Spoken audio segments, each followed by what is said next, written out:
Hello, শুভ দুপুর। সবাই কী করছো? তো চলো আজকের মেনুটা দেখিয়ে দিই তোমাদের সাথে শেয়ার করছি। এখানে দেখতেই পারছো লম্বা বেগুনের ভাজা, আর আমাদের ঘরের লম্বা বেগুনের ভাজাটা প্রায় হয়েই থাকে। তারপর এখানে রয়েছে কচুর শাক। কচুর শাক খেতে তো দারুণ লাগে, আর এই কচুর শাকটা না আমার শ্বশুরমশাই ভীষণই ভালোবাসে। প্রায়ই কচুর শাকটা রাখে, ওনার জন্যই রাখা হয়, কারণ কচুর শাক খেতে বেশি ভালোবাসে তার জন্য। আর এখানে দেখতেই পাচ্ছ চিকেন নাগেটস। এটা কালকে সন্ধ্যায় বেজেছিলাম, ইভিনিং স্ন্যাক্স খেয়েছিলাম, তো রয়েছে 2টা নাগেটস।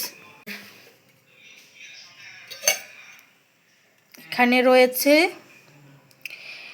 মুগের ডাল দিয়ে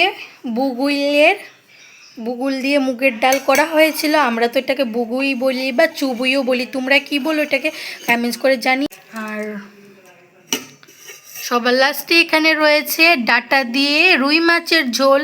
আর ডাঁটা দিয়ে মাছের ঝোল খেতে তো দারুণ লাগে আমার, ব্যাপারটা ঠিক জমে যায় একদম। ডাঁটা দিয়ে একদম চিকনা ডাঁটাগুলি হয় না, সেগুলি দিয়ে রুই মাছের ঝোল হয়েছিল। আজকের মেনু এতটুকুই।